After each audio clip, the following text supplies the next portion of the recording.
Thank you, thank you, thank you, thank you, thank you, thank you, thank you, thank you, thank you. परम पिता परमेश्वर, हम आपका हृदय से धन्यवाद करते हैं क्योंकि आप धन्यवाद के योग्य हैं, और आपके वचनों के लिए, पवित्र आत्मा के लिए, और प्रभु हम आपके प्रेम के लिए, अनुग्रह के लिए, आपके छुटकारे की सामर्थ के लिए, अद्भुत कार्यों के लिए, अद्भुत युक्तियों के लिए, असंभव को संभव करने के लिए, हर बात के लिए आपका धन्यवाद करते हैं क्योंकि आप सब कुछ करते हैं, क्योंकि आपके अलावा कोई और कर ही नहीं सकता। धन्यवाद करते हैं प्रभु, और चाहते हैं आपकी उपस्थिति में जब जब हम आते हैं, आपकी महिमा, आपकी सामर्थ का अनुभव प्राप्त करते हैं। धन्यवाद करते हैं पिता परमेश्वर आपके पवित्र वचनों के लिए, और आज आपकी पवित्र आत्मा की सामर्थ हमारे जीवन में अद्भुत कार्य करे, और आपकी महिमा हमारे जीवन से प्रकट हो, वो महिमा जो आप प्रकट करना चाहते हैं, और आदर और महिमा आपको मिले। इस प्रार्थना को आपके इकलौते पुत्र प्रभु यीशु मसीह के नाम से मांगते हैं, आमीन। Praise the Lord. Word of God part 78 में आज हम देखेंगे, word of God is tried and tested. परमेश्वर का वचन जो है, अभी तक हम देख रहे थे कि परमेश्वर हर चीज को टेस्ट करता है, और टेस्ट करके उसको जब तक वो प्रूव नहीं हो जाती है, उस चीज को एक्सेप्ट नहीं करता। ठीक उसी तरीके से परमेश्वर ने हमें क्या क्या दिया है, वो सब ट्राइड एंड टेस्टेड है बाय गॉड। ठीक, भजन संहिता 12 अध्याय का 6 पद, हिंदी में फिर इंग्लिश में। परमेश्वर का वचन पवित्र है। पहली चीज, परमेश्वर का वचन जो है वो पवित्र है, उस चांदी के समान, उस चांदी के समान जो भट्टी में मिट्टी पर ताई गई, और 7 बार। चांदी को कितनी बार साफ किया जाता? प्योरिफिकेशन ऑफ सिल्वर 7 टाइम्स, 7 बार निर्मल की गई। वैसे ही परमेश्वर का वचन 7 गुना, 7 टाइम्स, इसीलिए ये होली है, पवित्र है। ठीक, इंग्लिश में पढ़ दो बेटा। The words and promises of the Lord. The words and promises of the Lord. Word of God का मतलब words and promises which are written in this book. The words and promises of our God are pure words. Like silver. Refined. In an earthen furnace. Purified. 7 times over. 7 times over. 7 गुना इसको purify किया गया है। हमारा जीवन purification हमारे life का कैसे हो सकता है? By the word of God, है ना? ये हमारे जीवन को प्योरीफाई कर सकता है। Word of God is flawless and Holi. Flawless का मतलब क्या होता है? एक भी त्रुटि नहीं है। त्रुटि का मतलब होता है एरर। एक भी एरर नहीं है, ये एररलेस है और पवित्र है। वही भजन संहिता 12 अध्याय का 6 से 8 पढ़िए हिंदी में। परमेश्वर का वचन पवित्र है। परमेश्वर का वचन पवित्र है, उस चांदी के समान, जो भट्टी में मिट्टी पर, मिट्टी पर ताई गई। हाँ, ताई गई। 7 बार निर्मल की गई हो। 7 बार निर्मल की गई हो। तू ही हे परमेश्वर उनकी रक्षा करेगा। उनको इस काल के लोगों से सर्वदा के लिए बचाए रखेगा। जब मनुष्यों में नीचपन का आदर होता है, तब दुष्ट लोग चारों ओर अकड़ते फिरते हैं। आज यही तो है, चारों ओर अकड़ते फिरते। इसको इंग्लिश में पढ़ो बेटा, देखो। हाँ, 6 to 8। The words and promises of the Lord are pure words, like silver refined in an earthen furnace. एक मिनट बताइए, अर्दन फर्नेस का मतलब क्या हुआ है? देखिए, एक भट्टी है और मिट्टी में है ना? This is the earthen furnace. Earthen furnace का मतलब मालूम क्या है? ये प्रोफेटिक वर्ड है, ये बॉडी ऑफ क्राइस्ट को दिखा रहा है। This is the picture of the body of Christ, earthen furnace. जी, You will keep them You will keep them and preserve them, and preserve them. O Lord. O Lord, You will guard you will guard and keep us and keep us from this evil generation. from this. ये किसको keep us कह रहा है? Guard and keep us. The body of Christ. Ji. From this evil generation. From this evil generation. Forever. Forever.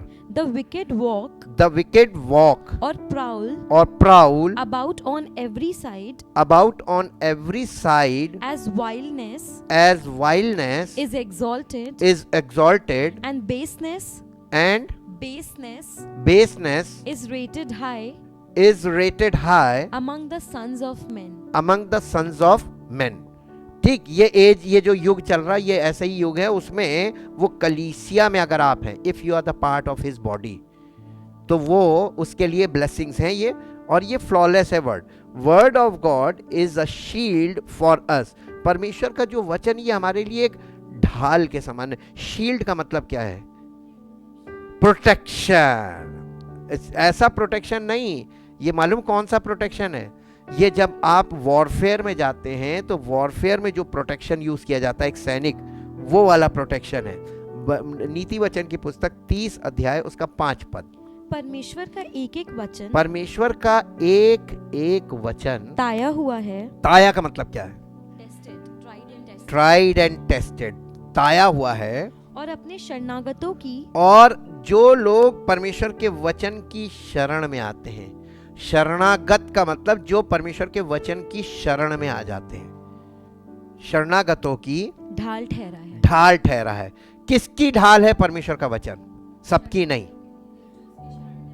हाँ, जो उसकी शरण में आते हैं। आपको मालूम है ये word of God, word became flesh, his name is a body of Christ, means Yeshu Masih की देह है जो वचन की सामर्थ जहां पर काम करती है। ये अब क्लियर हुआ? अब इसको इंग्लिश में पढ़ दो। Every word of God, every word of God is tried and purified. He is a shield, he is a shield to those who trust and take refuge in him. He pronoun आ रहा है, बात word of God की हो रही है, pronoun किसको दिखा रहा है? फिर पढ़ो। He is a shield, नहीं, शुरू से पढ़ो। Every word of God, every word of God is tried and purified. He is a shield. अरे वर्ड ऑफ गॉड की बात कर रहा है, every word of God is tried and purified. फिर ही, हाँ, ये ही कौन है? This is new old testament. ये ही किसको दिखा रहा है? कमिंग क्राइस्ट को दिखा रहा था, और आज तो वो आ चुका है। ही, तो वर्ड ऑफ गॉड जो यहां पर बताया जा रहा है वो शील्ड है in the form of the body of Christ. Clear जी? अब इसके बाद आते हैं, word of God is full of life and eternal. Word of God is eternal and full of life. ये पहला पत्रस उसका पहला अध्याय 22 से 25 पद। अतः जबकि तुमने भाईचारे की निष्कपट प्रीति के निमित्त सत्य के मानने से अपने मनों को पवित्र किया है, तो तन मन लगाकर एक दूसरे से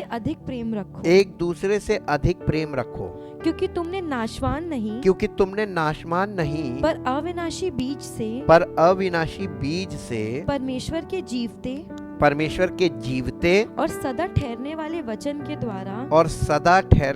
वचन के द्वारा नया जन्म पाया है। क्योंकि हर एक प्राणी घास के समान है, कंपैरिजन, और उसकी सारी शोभा घास के फूल के समान है। आपने घास का फूल कभी नहीं देखा होगा।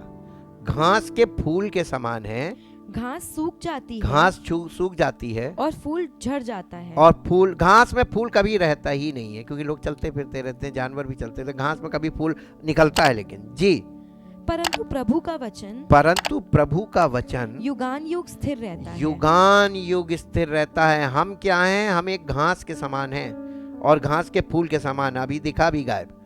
लेकिन जो चीज इटर्नल है वो है परमेश्वर का वचन, जीवित है और इटर्नल है, फुल ऑफ लाइफ है, उसमें जीवन है। और अगर हम उस वचन में बने रहें तो हमको क्या मिलेगा? Life present and life eternal. ठीक, इंग्लिश। हाँ। और यही सुसमाचार का वचन है, और यही सुसमाचार का वचन है जो तुम्हें सुनाया गया है। English. Since by your obedience, अब यहाँ पे क्या चीज आ रही है? Obedience is must. आप किसकी आज्ञा मानते हैं? दुनिया में आप सबकी आज्ञा मानेंगे, आप कहीं के नहीं रहेंगे। लेकिन अगर आप सिर्फ एक की मानिए, कोई आपको हिला नहीं पाएगा। जी, your obedience to the truth through the Holy Spirit you have purified your hearts। कैसे हम शुद्ध होते हैं? हमारा हृदय कैसे शुद्ध होता है? फिर से पढ़ो, इसमें एक चीज मिस हो रही है। Since by your obedience to the truth हाँ, by the Holy Spirit you have purified your hearts for the sincere affection of the brethren, see that you love one another fervently from a pure heart. You have been regenerated, born again, not from a mortal origin, seed, sperm, but from one that is immortal, by the ever living and lasting word of God. For all flesh, all mankind is like grass, and all its glory, honor like the flower of grass. आज आपको कोई बहुत सफल दिख रहा है, परेशान मत हो, ये टेम्परेरी है, वो फ्लैश है। जैसे जैसे उसका फ्लैश गिरेगा वैसे वैसे उसकी ग्लोरी भी गिर जाएगी। जी, संसार में हमने अपनी जिंदगी में इतने लोगों को अर्श से फर्श और फर्श से अर्श से फर्श तक जाते देखा, यानी फर्श से अर्श यानी जमीन से आसमान छूते देखा और आसमान से जमीन पे आते देखा। हमने तो बहुतों को देखा और आज भी देख रहे हैं, लेकिन आज तक हम वैसे ही हैं। ऐसे ही रहो, सदाबहार बन के रहो। परमेश्वर जैसा परमेश्वर कभी नहीं बदलता है। As it is you also a child of God. अगर अब तुम परमेश्वर के बच्चे हो तो तुम्हें भी ऐसे ही होना चाहिए। जी, the grass withers and the flower drops off, but the word of the Lord, divine instruction, the gospel endures forever. And this word is the good news which was preached to you. यही आपको Sunday को और daily मिल रहा है। Hallelujah. जी, अब इसके बाद हम आते हैं, Jesus Christ is the foundation of the body of Christ. Yeshu Masih कलीसिया का फाउंडेशन है, और फाउंडेशन के साथ साथ हेड भी वही है। ठीक, फाउंडेशन और हेड एक ही चीज है। इसको पढ़ दीजिए, यशायाह नबी की पुस्तक, प्रोफेटिक में देखते हैं, यशायाह नबी की पुस्तक 28 अध्याय 14 से 16 पद। इस कारण हे ठट्टा करने वालों यरूशलेम वासी प्रजा के हाकिमों यहोवा का वचन सुनो। तुमने कहा है हमने मृत्यु से वाचा बांधी है और अधोलोक से प्रतिज्ञा कराई है। इस कारण विपत्ति जब बाढ़ के समान बढ़ आए तब हमारे पास नहीं आएगी, क्योंकि हमने झूठ की शरण ली, क्योंकि हमने झूठ की शरण ली और मिथ्या की आड़ में, और मिथ्या की आड़ में छिपे हुए हैं। इसलिए प्रभु यहोवा यूं कहता है, प्रभु यहोवा यूं कहता है, देखो मैंने सयोन में नींव का एक पत्थर रखा है, एक परखा हुआ पत्थर। परमेश्वर ने एक परखा हुआ पत्थर रखा है, यानी इसका मतलब परमेश्वर ने इस फाउंडेशन को पहले टेस्ट किया है ना। जब वो प्रूव हो गई है तब उसको रखा है, प्रूव्ड चीज। तो प्रूव्ड चीज को विश्वास करने में लोगों को परेशानी क्यों हो रही है? What is the problem? जब एवरीथिंग इज प्रूव्ड, ये प्रूव इतनी लंबी, आपको कितने समय से हम आपको स्टडीज दे रहे हैं to show you the word of God that is already proved, और आपके माइंड में वो चीज क्लियर हो रही है कि ये प्रूव्ड है। उसके बाद प्रॉब्लम कहाँ है? आपके फेथ में फ्लक्चुएशन फिर क्यों होता है? जी, कोने का अनमोल और अति दृढ़ नींव के योग्य पत्थर, और जो कोई विश्वास रखे वो उतावली ना करेगा। पहली चीज, आप उस पे विश्वास रख रहे हैं जो परमेश्वर ने पहले टेस्ट किया है और प्रूव्ड है, और उस पे विश्वास करने का मतलब जल्दबाजी नहीं होनी चाहिए, उतावली नहीं होनी चाहिए। नहीं, अभी नहीं ना। Best is always yet to come. आज आपको जो मिल रहा है ये कल आपके लिए बेकार हो जाएगा, और जो कल आपको मिलेगा वो उसके अगले दिन बेकार हो जाएगा। हर चीज आपको फ्रेश चाहिए। What is the meaning of update? Update क्यों किया जाता है? अपडेशन क्या है? हाँ, आप जिस समय में आपको जिस चीज की जरूरत है वो चीज ना मिले, आपको 16वीं सदी वाली चीज दे दी जाए तो आपकी किसी काम की है? तो वो तो मैच करेगी नहीं जी। तो आपको अपडेटेड चीज चाहिए या आउटडेटेड चीज चाहिए? तो जल्दीबाजी क्यों है? आज दे देगा, कल आउटडेटेड हो जाएगी, फिर कहोगे कि ये तो आपने, रुक जाओ, अच्छा वाला वर्जन चाहिए तो रुक जाओ, है ना। तो वो उतावली किस मामले में उतावली नहीं करेगा, आपको बता दिया। आप आज जो वर्जन है, जैसे आपको मोबाइल खरीदना है, आप आज जाके जो अवेलेबल वो खरीद लो, और या आप रुकोगे तो आपको अपडेटेड वर्जन ही मिलेगा। तो वेट करने में आपका फायदा है कि नुकसान है? हैं? लोगों को बस तसल्ली नहीं है कि नहीं, पता नहीं कल मिलेगा कि नहीं मिलेगा। जी, ये तो शक हो गया। Yes, English. Therefore, hear the word of the Lord. Hear the word of the Lord. You scoffers, who rule this people in Jerusalem. Because you have said, we have made a covenant with death and with Sheol, the place of the dead. We have an agreement when the overflowing scourge passes through, it will not come to us. For we had made lies our refuge, and in falsehood we have taken shelter.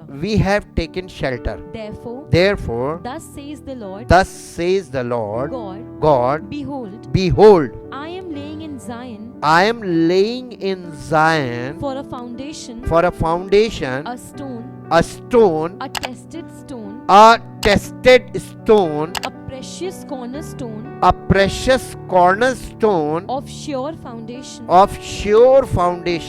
He who believes, trusts in, relies on, and adheres to that stone will not be ashamed, will not be ashamed, or give way, or hasten away in sudden panic. अब ये बताइए कितने लोग विश्वास करते हैं? अब बहुत दिल की सच्चाई से बताइएगा। मैं यीशु मसीह पर विश्वास करता हूं, और वचन में जाके देखिए वचन क्या कह रहा है, जो कोई उस पर विश्वास करेगा वो पैनिक नहीं होगा, हैसल नहीं होगा। आर यू रियली बिलीव और ट्राइंग टू बिलीव? बहुत ऑनेस्ट होना चाहिए। We are trying to believe but we are not believe. जिस दिन आप बिलीव पूरा कर दोगे ना, उस दिन हमारी जैसे हो जाओगे आप, स्ट्रॉन्ग। क्योंकि हमें अब ये श्योरिटी है कि मेरी जिंदगी में जो कुछ भी हो रहा है उसकी अकॉर्डिंग टू हिज प्लान, इसलिए मैं कोई टेंशन नहीं, रिलैक्स्ड। और ये रिलैक्सेशन आने में मैच्योरिटी चाहिए ना, स्पिरिचुअल मैच्योरिटी। आपकी फिजिकल इमेच्योरिटी, आपकी स्पिरिचुअल इमेच्योरिटी उससे भी नीचे होती है। फॉर एग्जाम्पल, अगर आप फिजिकली 15-20 साल के हैं तो स्पिरिचुअली आप हो सकता है 1 साल के हो, जस्ट लाइक अ बेबी। इसलिए कभी भी ये मत सोचिएगा कि मैं इस लेवल पे आ गया हूं, क्योंकि वचन में जब जाओगे तो वो तुमको बताएगा कि तुम कहां हो। ठीक, इसके बाद इसको बेटा ये चीज जो अभी तुमने पढ़ी है, इसको पहला पत्रस 2 अध्याय उसके 4 और 5 पद में पढ़ दो। ये वहां पर न्यू टेस्टामेंट में फिर आया। उसके पास आकर, उसके पास किसके पास? वही श्योर फाउंडेशन जिसकी बात की है, उसके पास आकर जिसे मनुष्यों ने तो निकम्मा ठहराया है। पूरी दुनिया में जितने भी लोग आपको मिलेंगे संसारी, उन्होंने कहना बेकार जी, परंतु परमेश्वर के निकट चुना हुआ और बहुमूल्य जीवित पत्थर है। बहुमूल्य और जीवित पत्थर है, जिसके बारे में भी वहां पे प्रोफेसी सुनी है, ये वही है जी। तुम भी आप जीवते पत्थरों के समान आत्मिक घर बनते जाते हो, जिससे याजकों का पवित्र समाज बनकर ऐसे आत्मिक बलिदान चढ़ाओ जो यीशु मसीह के द्वारा परमेश्वर को ग्रहण हो। इसका मतलब मसीह की देह में आओगे, वहां चढ़ाओगे, उसके द्वारा, उस बॉडी के द्वारा एक्सेप्टेंस है। तो बॉडी ऑफ क्राइस्ट में ही गॉड आपको एक्सेप्ट करेगा। और वो श्योर फाउंडेशन कौन है? जीसस क्राइस्ट, है ना। और जितनों ने उस पर विश्वास किया कभी लज्जित हुए नहीं है। इसकी हिस्ट्री है बहुत बड़ी, 1500 ईयर्स जी। अब इसके बाद आते हैं, the body of Christ means assembly of true believers in which Holi spirit works with spiritual gifts and truths, gifts and truths according to the word of God। परमेश्वर के वचन के अनुसार और पवित्र आत्मा काम करता है आत्मिक वरदानों और सच्चाइयों के द्वारा।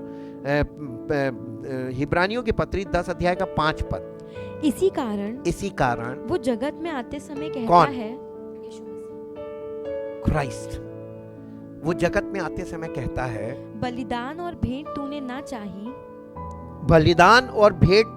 चाही, पर मेरे लिए एक देह तैयार की। परमेश्वर ने बलिदान और भेंट की जगह एक देह तैयार की है। और आज दुनिया में लोग बलिदान और भेंट लेकर खड़े हैं और देह में नहीं आ रहे। इंग्लिश में पढ़ दो बेटा। Hence, when he Christ entered into the world, he said, sacrifices and offering you have not desired, but instead you have made ready a body for me to offer। यानी उसके लिए एक देह है और इस देह के द्वारा वो एक्सेप्ट करता है जी। इसके साथ साथ इफिसियों की पत्री 4 अध्याय 13 से 18 पद पढ़ेंगे। जब तक कि हम सबके सब विश्वास और परमेश्वर के पुत्र की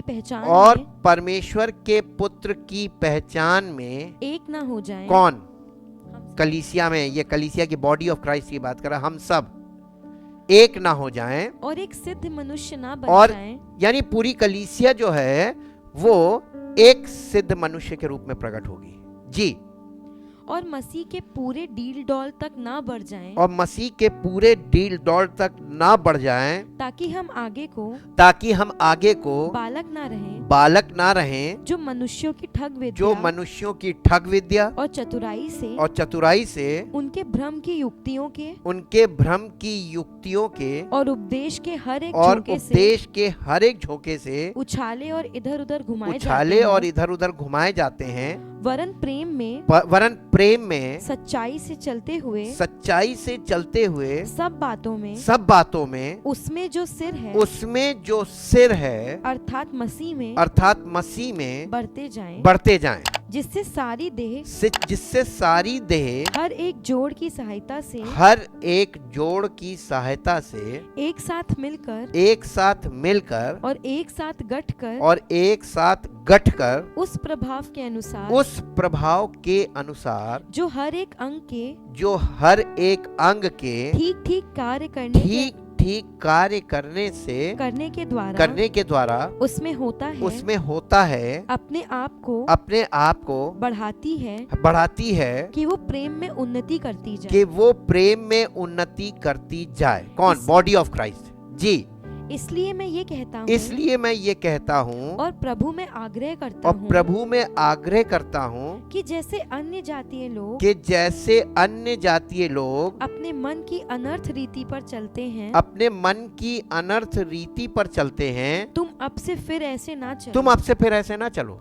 if you are the part of the body of Christ, तुम ऐसे मत चलना, क्योंकि उनकी बुद्धि अंधेरी हो गई है और उस अज्ञानता के कारण जो उनमें है और उनके मन की कठोरता के कारण वो परमेश्वर के जीवन से अलग किए हुए हैं। यानी परमेश्वर का जीवन कहाँ पर है? In the body of Christ, है ना। If you are the part of the body of Christ, वो जीवन आपको मिलने लगेगा और बाकी लोग उससे अलग किए हुए हैं जी। English. that it might develop until we all attain oneness in the faith and in the comprehension of the full and accurate knowledge of the Son of God, that we might arrive at really mature manhood, the completeness of personality, which is nothing less than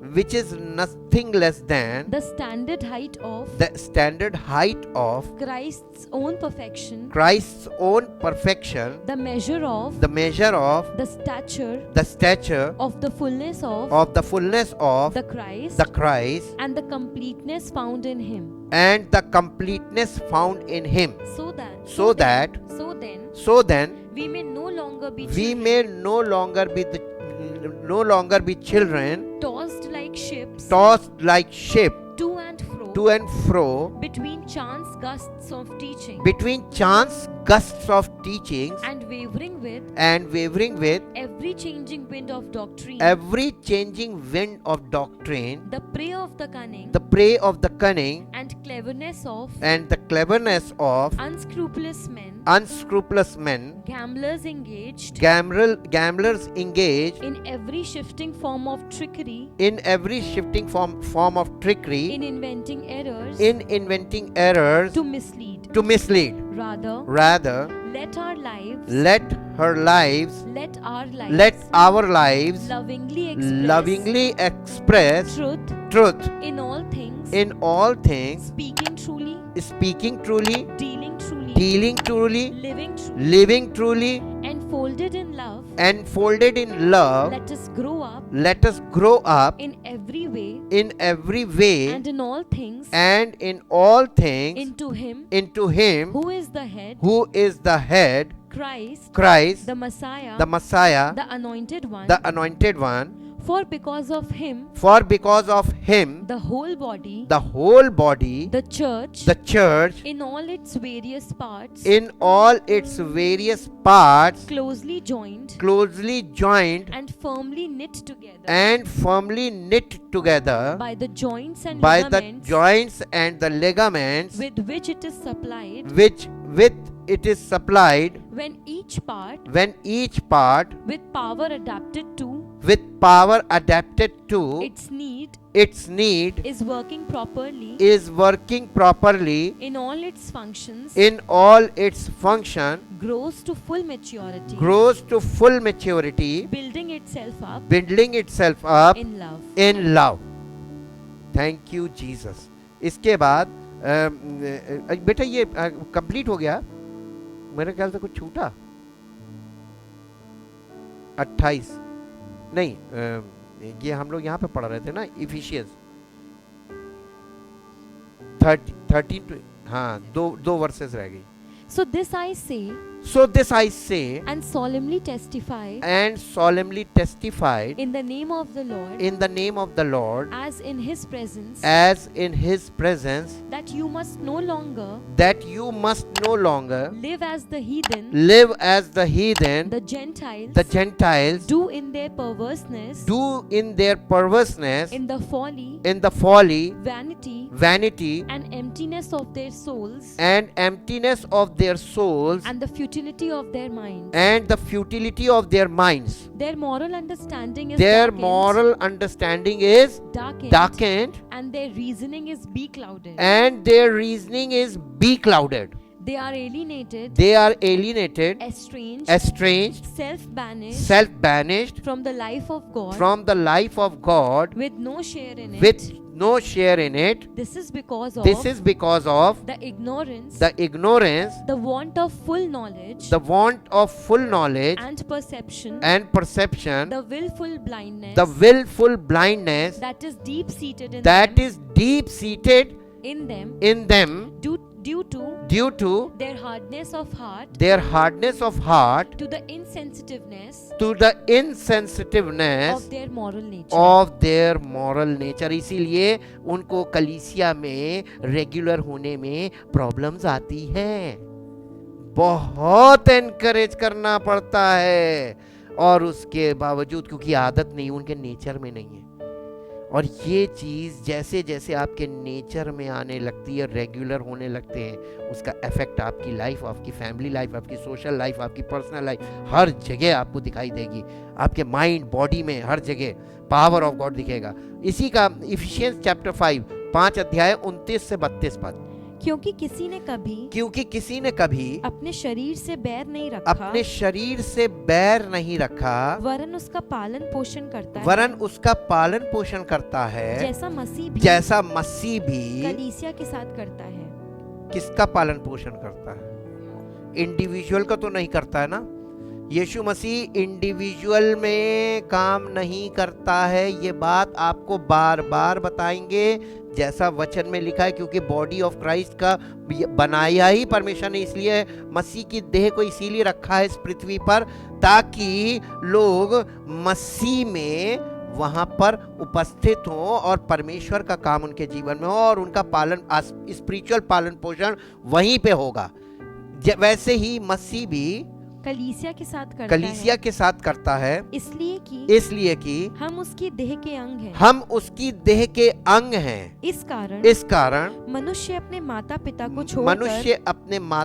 को छोड़कर अपनी पत्नी से मिला रहेगा, और वे दोनों एक तन होंगे। ये भेद तो बड़ा है। पर यहाँ पर किस कॉन्टेक्स्ट में ये बात बोली जा रही है? मैं यहाँ मसीह और कलीसिया के विषय में कहता हूं। हाँ, जो आदम और हवा के लिए बात लागू थी, वो कलीसिया और उसके अंगों के लिए भी लागू होगी। वही सेम कॉन्टेक्स्ट है। और कोई पत्नी अपने पति से दूर रहकर कुछ नहीं पाएगी। वैसे ही कलीसिया में अगर आप घर में बैठे रहें तो आप उसके साथ संबंध में नहीं हैं, एक देह नहीं हो रहे हैं। और एक देह होने का मतलब उसकी देह में उपस्थित होना, इस कॉन्टेक्स्ट में यहाँ पर बोला गया है। जी, इंग्लिश।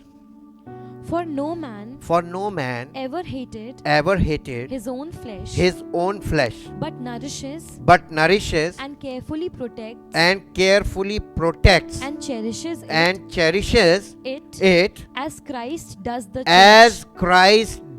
the church. मसीह भी कलीसिया के साथ यही करता है, उसको प्रोटेक्ट करता है, उसको भरपूरी देता है, उसका पालन पोषण करता है, उसकी हर चीज को पूरा करता है मसीह में, कलीसिया में। जी, because we are members of his body. For this reason, a man shall leave his father and his mother and shall be joined to his wife, and the two shall become one flesh. This mystery is very great. But I speak concerning Christ, the relation of Christ and the church. ये संबंध होना चाहिए, और ये संबंध नहीं जब तक है आपका, आप इंडिविजुअल के लिए वो करेगा नहीं। उसने प्राण दिया कलीसिया के लिए, लहू से मोल लिया कलीसिया को, पालन पोषण करता है कलीसिया का, हर चीज कलीसिया। तो बॉडी को मत भूलिए। अब इसके बाद हम आते हैं, servant of Christ also tested and proved. पहला तिमोथी, सबका मसीह की देह के परमेश्वर ने वचन को परखा, ट्राइड एंड टेस्टेड। उसने पुत्र को परखा, foundation stone, tried and tested. उसके बाद उसने उसके द्वारा अब परमेश्वर ने अपने राज्य को इस पृथ्वी पर रखा। कलीसिया के अंदर परमेश्वर का राज्य है और कलीसिया के बाहर संसार का राज्य है। The influence of the world is out, and the power of God and the presence of God is in the church, body of Christ. अब इसके बाद आइए, the servant of Christ कैसा होना चाहिए। बिना परखे नहीं रखेगा कि कोई भी अपनी मर्जी से खड़ा हो जाए, कुछ भी करने लगे। इसको पहला तिमोथियस 3:1-13। ये बात सत्य है कि जो अध्यक्ष होना चाहता है वो भले काम की इच्छा करता है। ये आवश्यक है कि अध्यक्ष निर्दोष और एक ही पत्नी का पति संयमी सुशील सभ्य अतिथि सत्कार करने वाला और सिखाने में निपुण होना चाहिए, परफेक्ट। जी, पियक्कड़ या मारपीट करने वाला ना हो, वरन कोमल हो और ना झगड़ालू हो और ना धन का लोभी हो, अपने घर का अच्छा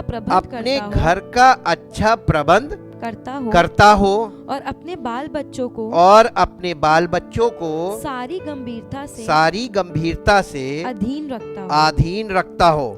जब कोई अपने घर ही का प्रबंध करना ना जानता हो तो परमेश्वर की कलीसिया की रखवाली कैसे करेगा। फिर ये कि नया चेला ना हो, ऐसा ना हो कि अभिमान करके शैतान का सा दंड पाए और बाहर वालों में भी उसका सुनाम हो। ऐसा ना हो कि निंदित होकर शैतान के फंदे में फंस जाए। वैसे ही सेवकों को भी गंभीर होना चाहिए, दो रंगी पियक्कड़ और नीच कमाई के लोभी ना हो, पर विश्वास के भेद को शुद्ध विवेक से सुरक्षित रखें। और ये भी पहले परखे जाएं। तब यदि निर्दोष निकले तो सेवक का काम करें। इसी प्रकार से स्त्रियों को भी गंभीर होना चाहिए, दोष लगाने वाली नहीं, पर सचेत और सब बातों में विश्वास योग्य हो। सेवक एक ही पत्नी के पति हों और बाल बच्चों और अपने घरों का अच्छा प्रबंध करना जानते हो। क्योंकि जो सेवक का काम अच्छी तरह से कर सकते हैं वो अपने लिए अच्छा पद और उस विश्वास में जो मसीह यीशु पर है बड़ा साहस प्राप्त करते हैं। साहस मिलता है। इंग्लिश जल्दी से। हाँ, ये 3:1-13। The saying is true and irrefutable. If any man eagerly seeks the office of bishop, superintendent, overseer, he desires an excellent task. Now a bishop must give no grounds for accusation, but must be above reproach, the husband of one wife, circumspect and temperate and self-controlled. He must be sensible and well-behaved and dignified and lead an orderly, disciplined life.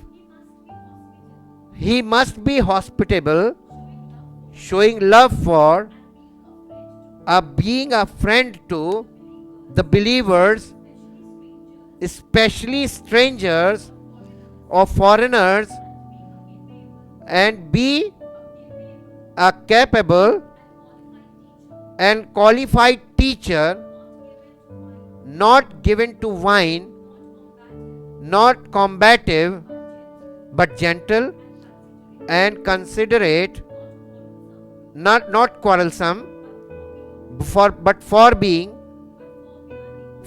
forbearing and peaceable, and not a lover of money, insatiable for wealth, and ready to obtain it by questionable means. He must rule his own household well, keeping his children under control with true dignity, commanding their respect in every way, and keeping them respectful.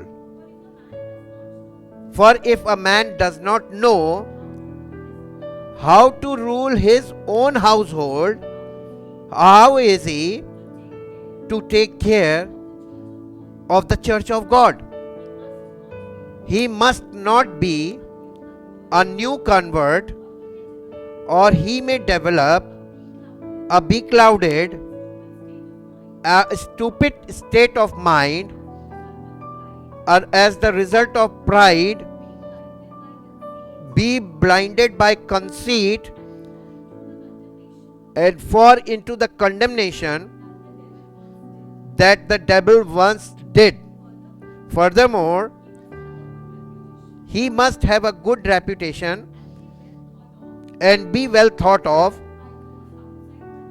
by those outside the church, lest he become involved in slander and incur reproach and fall into the devil's trap. In like manner, the deacons must be worthy of respect, not shifty and double talkers, but sincere in what they say, not given to much wine, not greedy for base gain, craving wealth, and resorting to ignoble and dishonest methods of getting it. They must possess the mystic secret of the faith Christian truth as hidden from ungodly men with a clear conscience, and let them also be tried and investigated and proved first. Then, if they turn out to be above reproach, let them serve as deacons. The women likewise must be worthy of respect and serious, not gossipers, but temperate and self-controlled, thoroughly trustworthy in all things. Let deacons be the husbands of one wife, and let them manage their children and their own household well. For those who perform well, as deacons acquire a good standing for themselves, and also gain much confidence and freedom and boldness in the faith which is founded on and centers in Christ Jesus. Clear है message? अब इसके बाद इब्रानियों की पत्री 4 अध्याय 14, 15, 16. Thank you Jesus. Hebrew 4 chapter 4 verse 14 to 16. इसलिए जब हमारा ऐसा बड़ा महायाजक है जो स्वर्गों से होकर गया है अर्थात परमेश्वर का पुत्र यीशु, तो आओ हम अपने अंगीकार को दृढ़ता से थामे रहें, क्योंकि हमारा ऐसा महायाजक नहीं जो हमारी निर्बलताओं में हमारे साथ दुखी ना हो सके. इसका मतलब जब हम दुखी होते हैं तो हमारे साथ कौन दुखी होता है? तो हमें उसको बार बार दुखी करना चाहिए? तो हमें दुखी नहीं होना चाहिए ना. जब हम दुखी होंगे तो वो भी दुखी हो जाएगा. इतना वो हमारे साथ दुखी होता है कि ये क्यों परेशान है. अब वो आपको समझा नहीं सकता है कि बेटा तुम काहे परेशान हो. वो शिरोमणि है, वो तो आपको यूं उठा के यूं, लेकिन वो कहता नहीं स्टेप्स में ले जाऊंगा ताकि तुम्हारे पास एक्सपीरियंस हो. ठीक. और steps always take time, process. जी. वरन वो सब बातों में हमारे समान परखा तो गया. ओहो, कौन? हमारा महायाजक, the head of the body of Christ, Jesus Christ, ये हमारे समान परखा गया तो भी निष्पाप निकला. इसलिए आओ हम अनुग्रह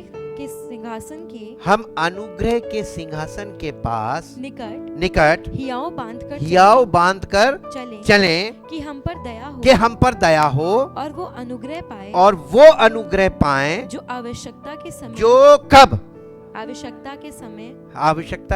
हमारी सहायता करे. क्या आप चाहते हैं कि परमेश्वर की सामर्थ आपके पास हो कि जब आप कहीं जाएं और जरूरत पड़े तो उसकी सामर्थ उसी समय आपके लिए काम करे? If you want, be the part of the body of Christ. जब आप उसकी देह का अंग बन जाएंगे ना, वो आपको यहाँ पर संडे को जो अनुग्रह देता है वो आवश्यकता के समय अनुग्रह आपके लिए काम करेगा. ठीक. परमेश्वर बॉडी ऑफ क्राइस्ट के अंदर काम करता है और हम उसकी अपनी बॉडी में उस पावर को लेते हैं, उस ब्लेसिंग को लेते हैं, और जब हम इन द वर्ल्ड बाहर जाते हैं तो वहां पर हमारी उसकी सामर्थ हमारे लिए काम करती है जब हम बॉडी ऑफ क्राइस्ट का पार्ट होते हैं. इंग्लिश में बेटा पढ़ दो ये तीनों versus. Inasmuch then, as we have a great high priest, who has already ascended and passed through the heavens, Jesus the Son of God, let us hold fast our confession of faith in him. For we do not have a high priest For we do not have a high priest who is unable to understand and sympathize and have a shared feeling with our weaknesses and infirmities and liabilities to the assaults of temptation, but one who has been tempted in every aspect as we are, yet without sin. Let us then fearlessly and confidently and boldly draw near to the throne of grace. Where is the throne of grace? Draw near to the throne of grace. Where is the throne of grace? In the body of Christ. जी. The throne of God's unmerited favor. The throne of God's unmerited favor to us sinners. That we may receive mercy. For our failures. And find grace. To help in good times. For every need. Appropriate help. And well-timed help. Coming just. When we need it. Amen. परमपिता परमेश्वर, हम आपका दिल से धन्यवाद करते हैं आपके सत्य वचनों के लिए, आपके सच्चे वायदों के लिए। आपने केवल वायदा नहीं किया प्रभु, आपने मसीह की देह को इस पृथ्वी पर रखा है ताकि उस देह में आकर हम लोग आएं और बड़ी समझदारी से और वफादारी से और रेगुलरली उसका हिस्सा बनकर वो सारी वायदे जो आपने हमसे किए उन वायदों को हमारे अपने जीवन में पूरा होता हुआ देखिए, और इस बात के गवाह बने कि परमेश्वर का वचन सत्य है और उसके इकलौते पुत्र प्रभु यीशु मसीह के द्वारा उसने हमारे लिए अनंत जीवन और छुटकारा और सब प्रकार की आत्मिक आशीषें रखी हुई हैं जो उसकी देह में हैं। हमें उस देह का हिस्सा बनना ताकि हम उन आशीषों को अपने जीवन में ग्रहण करें और मसीह की महिमा का कारण बने। धन्यवाद के साथ इस प्रार्थना को आपके इकलौते पुत्र प्रभु यीशु मसीह के नाम से मांगते हैं, आमीन। Praise the Lord.